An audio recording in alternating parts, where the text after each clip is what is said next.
အားလုံးပဲမင်္ဂလာပါခင်ဗျာကျွန်တော် BC Computer Online Training ရပြီးကျေးဇူးပါတယ်ကျွန်တော်ဒီတကမျှဝေပေးသွားမယ့်အကြောင်းအရာကျတော့ကျွန်တော်တို့ Microsoft Office Excel မှာ VLOOKUP Formula အသုံးပြုနည်း9မျိုးကိုကျွန်တော်သင်ကြားပေးသွားမှာဖြစ်ပါတယ်ဒီအဲ့တော့ကျွန်တော်တို့ကဒီမှာ VLOOKUP Formula ကျတော့ VLOOKUP ကတော့တစ်မျိုးတည်းပဲပေါ့ဗျာနော်ဒါကိုကျွန်တော်တို့ကအသုံးပြုတဲ့နေရာ9မျိုးနဲ့ကျွန်တော်တို့အသုံးပြုတာဖြစ်ပါတယ်ဒီဘဝ normal VLOOKUP ကကျတော့ကျွန်တော်တို့ခုလောလောဆယ်ပထမဆုံးစပြမယ်အများသုံးတဲ့ VLOOKUP ပေါ့နော်ဒီ sheet တစ်ခုထဲမှာကိုပဲကျွန်တော်တို့ကတာမန်ရိုးရိုးတန်းတန်းအသုံးပြုတဲ့ VLOOKUP ဖြစ်ပါတယ်နောက်တစ်ခုကကျတော့ကျွန်တော်တို့ကဒီနေရာမှာ different sheet တဲ့ VLOOKUP ကကျတော့သူကဒီအခြား sheet တစ်ခုနဲ့ပေါ့ဒီမှာဆိုကျွန်တော်က sheet 2ရှိတယ် sheet တစ်ခုနဲ့တစ်ခုချိတ်ဆက်ပြီးတော့ကျွန်တော်တို့က VLOOKUP ကိုအသုံးပြုတာဖြစ်ပါတယ်ဒါအားလည်းပဲကျွန်တော်တို့လုပ်ငန်းခွင်ထဲမှာတကယ်အသုံးများတယ်အသုံးတည့်တယ်ပေါ့ဗျာနော်ဒီနှစ်ခုကကျတော့ကျွန်တော်တို့အသုံးများပါတယ်ဒီနောက်နံပါတ်3နေရာမှာရှိတဲ့ကျွန်တော်တို့ကဒီ different workbook ကကျတော့ဒီအခြား workbook တစ်ခုနဲ့လမ်းပြီးတော့ကျွန်တော်ချိတ်ဆက်ပြီးတော့ VLOOKUP လုပ်တာဖြစ်ပါတယ်ဒါကတော့ကျွန်တော်တို့အသုံးနည်းတယ်ပေါ့ဗျာနော်အသုံးနည်းတယ်ဆိုတာကသိပြီးတော့အသုံးလို့သူကတစ်ခုနဲ့တစ်ခု file ကိုတစ်ခါတည်းတန်းပြီးတော့ကျွန်တော်တို့လောမှာသုံးနေဆိုရင်တော့အဆင်ပြေတယ်အဲ့လိုမဟုတ်ဘဲနဲ့ကျွန်တော်တို့က file ကိုပိတ်လိုက်ဖွင့်လိုက်နေနောက်ဒီကိုတစ်ခုနဲ့တစ်ခုရွှေ့ပြောင်းတာမျိုးပါညာဆိုရင်တော့ဒီ workbook တစ်ခုနဲ့တစ်ခုချိတ်ဆက်သုံးရတာသိပြီးတော့အဆင်မပြေဘူးဒါကြောင့်သူ့ကိုကျွန်တော်နားနေလေးအသုံးနည်းတယ်ပေါ့နော်သိတဲ့လူလည်းနည်းတယ်ဘာဖြစ်လို့လဲဆိုတော့အသုံးနာသူကနည်းတယ်သိပြီးအဆင်မပြေတဲ့အခါကျတော့သိမသုံးကြဘူးပေါ့နော်နောက်ဒီရောက်ကကျတော့ကျွန်တော်က copy the VLOOKUP formula ဆိုတဲ့ဟာပေါ့နော်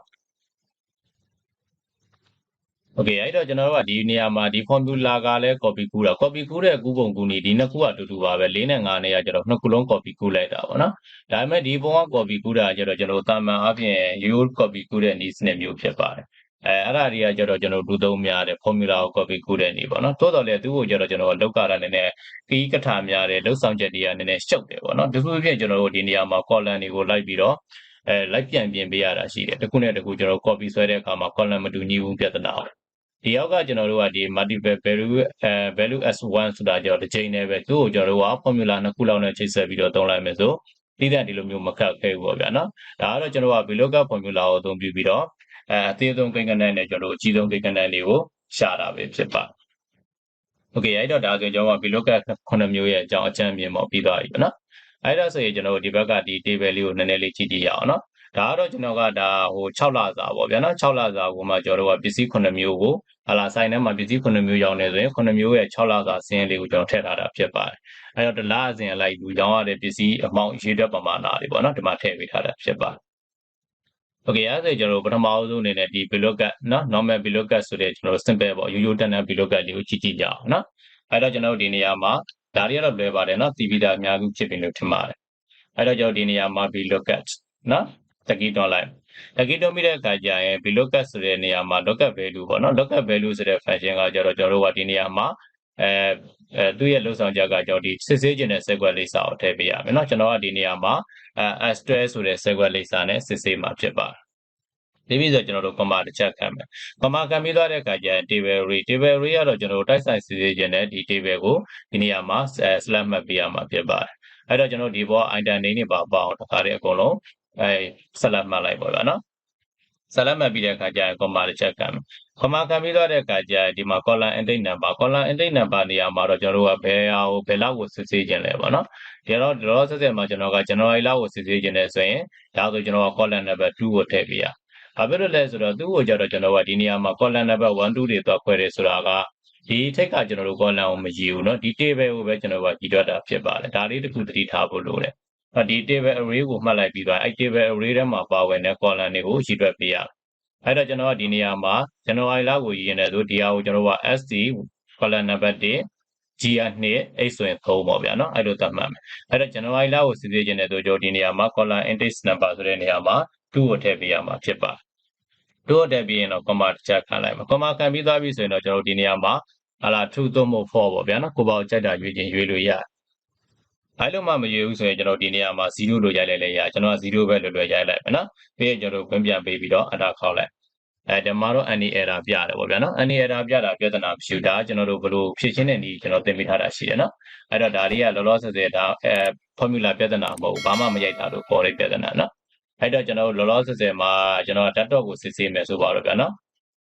desktop လို့ရိုက်ပြီး enter ခေါက်လဲကျွန်တော်တော့ January လမှာကျွန်တော်တို့က52ခုရှိတယ်ဆိုတာကိုသူပြပေးမှာဖြစ်ပါတယ်အဲ့တော့ဒီထက်ကကိုကြိုက်တာစစ်ဆေးလို့ရတယ်နော်ကျွန်တော်ကင်မရာကိုစစ်ဆေးကြည့်လိုက်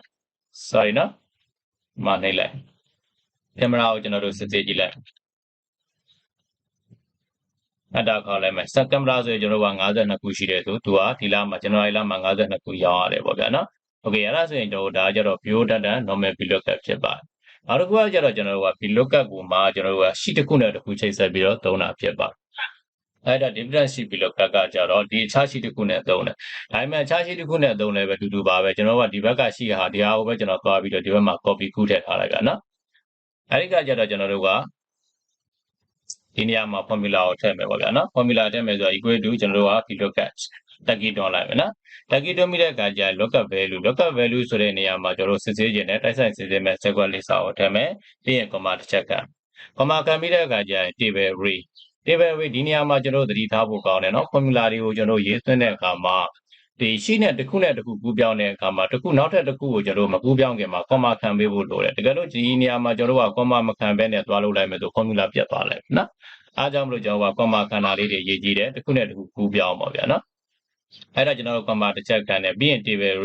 table array ကကျတော့ကျွန်တော်က sheet 2ကိုသွားမှာဖြစ်တဲ့အတွက် sheet 2ကိုနှိပ်လိုက် sheet 2ကိုနှိပ်လိုက်တဲ့အခါကျရင်ကျွန်တော်ဒီဘက်မှာ sheet 2ဆိုပြီးတော့တန်းပြီးတော့ပေါ်လာလိုက်နော်အဲ့ဒီခါကျတော့မှကျွန်တော်ဒီနေရာမှာသူ့ရဲ့ဒီ table array ဒီမှာလည်းပေါ်နေလိုက်မယ်နော် table array ဆိုတာဒါလေးရှိတယ်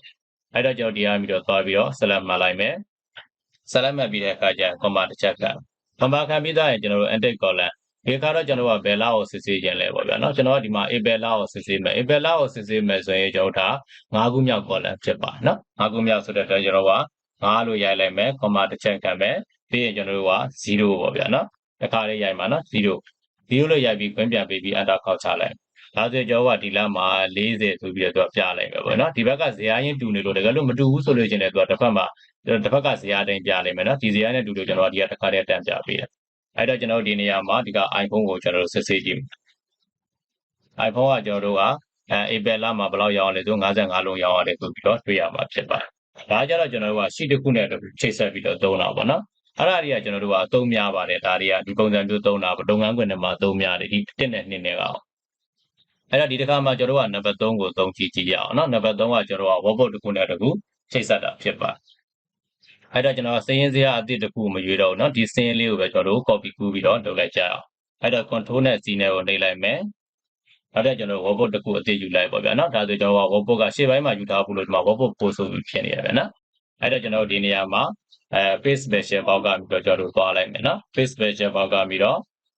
ကျွန်တော်တို့ခေါ်လိုက်မယ်โอเคเนาะဒါဆိုကျွန်တော်တို့ကဒါဇာတ်အသစ်နောက်ထပ်အသစ်တစ်ခုထပ်ပြီးတော့ယူလိုက်ပြီဖြစ်ပါတယ်ပြလိုက်ပြီးသားပြီဆိုတဲ့အခါကျတော့ဒီဇာတ်ကိုကျွန်တော်တို့ကဒီမှာဆိုကျွန်တော်က workbook ကနှစ်ခုပွင့်သွားတာကိုတွေ့ရလိုက်မယ်เนาะဒါမူရင်း workbook ဒီဘက်ကကျွန်တော် workbook ပို့ဆိုတဲ့ဟာကျတော့အခုသိယူလိုက်တဲ့ဟာပါเนาะဒါလေးကိုကျွန်တော်တို့ SK နဲ့နှိပ်လိုက်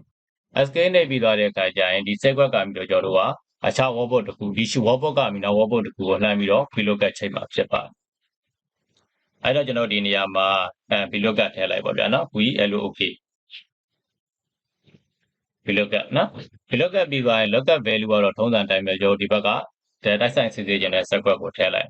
sequence ကိုထည့်ပြီးသွားတဲ့အခါကျရင် table array ကကျွန်တော်တို့ကအခြားဒီ workbook တစ်ခုနဲ့သွားပြီးတော့ချိတ်ဆက်เนาะအဲ့တော့ချိတ်ဆက်မယ်ဆိုလို့ရှိရင်ကျွန်တော်တို့ဘယ်လိုသွားမလဲဆိုရင်ရှေ့ပိုင်းနေမှာလည်းကျွန်တော် visit မှာသင်ပြထားဘူးတယ်ဗျာเนาะဟိုဟာလေးပေါ့ visit မှာဆိုတာကျွန်တော်သင်တန်းမှာပြောတာမဟုတ်เนาะဟိုဟာမှာ public မှာတင်ပေးထားတာရှိတဲ့ကွန်ပျူတာအခြေခံအသုံးပြုနည်း1 2 3လောက်မှာအဲ့လောက်မှာပါလိမ့်မယ်လို့ထင်တယ်ဒီကြောင်းရလေးတွေပေါ့အဲ့တော့ကျွန်တော်တို့ကဒီနေရာမှာ workbook တစ်ခုနဲ့တစ်ခုကိုပြောင်းတဲ့အခါမှာ keyboard ကပြီးတော့ကျွန်တော်တို့သုံးရမယ့် shortcut key တွေက window နဲ့ tab key နဲ့သုံးလို့ရတယ်။နောက်ပြီးတော့ကျွန်တော်တို့ order tab ကိုသုံးလို့ရတယ်။ဒီ window 11မှာတော့ window tab ကသိသုံးရတာအဆင်မပြေဘူးဗျာနော်။ဟို window 7တို့ပါလို့ဆိုရင်တော့ကောင်းတယ်အဲ့ဒီ window tab သုံးတဲ့နေရာပေါ့နော်။ဒီမှာတော့ကျွန်တော်တို့က order key နဲ့ tab key နဲ့ကိုတွဲသုံးမယ်။ order tab ကတော်တော်များများအဆင်ပြေတယ်။အဲ့ window 7ရပြီးတော့ window 11ထိပေါ့နော်။တန်းမယ်ဖြစ်ဖြစ်ကြိုက်တာအဆင်ပြေတယ်။အဲ့တော့ကျွန်တော်တို့ဒီနေရာမှာkeyboard ကပြီး shortcut key ကတော့ကျွန်တော်တို့က order key နဲ့ tab key နဲ့ကိုတွန်းလိုက်နော်ပြီးတော့ကျွန်တော်က workbook ကိုသွားမယ်ဆို workbook ကိုနှိပ်လိုက်ပြီးသွားတဲ့အခါကျရင်ကျွန်တော်ဒီမှာ sheet 9ဆိုရောက်လာနော်လောလောဆယ်ကျွန်တော်ကဒီမှာ select သွားမှတ်လိုက်လို့ဒါကြီးဝင်သွားတာအဲ့တော့ကျွန်တော်ဒီနေရာမှာ table array ကကျွန်တော်ဒါတွေအကုန်လုံးကိုကျွန်တော်တို့ select မှတ်ပေးလိုက် select မှတ်ပြီးတဲ့အခါကျရင် comma တစ်ချက်ခံမယ် comma ခံပြီးသွားရင် intake column number ဒီခါတော့ကျွန်တော်တို့က January လရဲ့စစ်ဆေးမှုကို January လကိုစစ်ဆေးမယ်ပေါ့ဗျာနော်အဲ့တော့ကျွန်တော်ဒီနေရာမှာ column number က9ခုဖြစ်တဲ့နေရာဖြစ်တဲ့9ကိုရိုက်လိုက်9ကိုရိုက်ပြီးသွားတဲ့အခါကျရင် comma ပြီးရင်0 ရောက်ခွင့်ပြန်ပေးလိုက်မယ်နော်ခွင့်ပေးပြီးကျွန်တော် enter ခေါက်ချလိုက်ဒါဆိုကျွန်တော်က iPhone ကကြတော့38လုံးနဲ့ okay နော်ဒါဆိုဇန်နဝါရီလမှာ iPhone 38လုံးရောင်းရတယ်ဆိုပြီးတော့သူကပြပေးမှာဖြစ်ပါတယ်အဲ့တော့ desktop ကိုကျွန်တော်စစ်ဆေးကြည့်မယ်နော် desktop ဆိုရင်ကျွန်တော်က40တယ် okay နော်ဒါဆိုရင်မှန်တယ်အဲ့တော့ဒီကဟာနဲ့စစ်ဆေးနေရမို့နော်ကျွန်တော် webbook နောက်တစ်ခုနဲ့သွားစစ်ဆေးနေတာအဲ့တော့ကျွန်တော်တို့ကဒါဟိုဒီဇယားကြီးကအတူနေလို့စင်းစရာမတူဆိုလဲအဲ့ဒီနေ့တိုင်းကျွန်တော်တို့ဒါစစ်ဆေးလို့ရမှာဖြစ်ပါတယ် okay အဲ့ဒါကြတော့ကျွန်တော်တို့ကဒါဆိုရင်3မျိုးပေါ့နော်ဒီဘဝ3မျိုးကကြတော့ကျွန်တော်တို့ဒါဒီအောက်တစ်ခုလေးအောင်နည်းနည်းအသုံးနေတဲ့ဆိုရင်မှဒါ3မျိုးပြီးပါခဲ့ပြီဖြစ်ပါတယ်အဲ့တော့ဆက်ကျွန်တော်ဒါဟိုအပိုင်းတင်နေနဲ့ရက်လိုက်တော့မယ်ပေါ့ဗျာနော်ဒီအားဆိုရင်အားလုံးပဲဆင်ပြေကြလိမ့်မယ်လို့ထင်ပါတယ်ကျွန်တော်ရဲ့ဗီဒီယိုလေးကိုဆုံးဖြတ်ကြည့်ရှုပေးတဲ့အတွက်အထူးပဲကျေးဇူးတင်ရှိပါတယ်ခင်ဗျာကျွန်တော် BC ကွန်ပျူတာ online training မှာသင်တန်းများတစ်ယောက်တို့ပါကဖုန်းနံပါတ်39ကို88392121ခွင့်တစ်ကိုဆက်သွယ်စုံစမ်းမေးမြန်းနိုင်သလို Viber မိတ်ဆင်တဲ့ဆက်သွယ်စုံစမ်းမေးမြန်းနိုင်ပါတယ်ခင်ဗျာ Facebook Page Messenger ဆက်သွယ်လို့လည်းဆိုရင်တော့ BC ကွန်ပျူတာ online training ဆိုတဲ့ page မှာဆက်သွယ်စုံစမ်းမေးမြန်းနိုင်ပါတယ်အားလုံးပဲကိုယ်စိတ်နှပြရှင်လန်းချမ်းမြေ့ကြပါစေခင်ဗျာ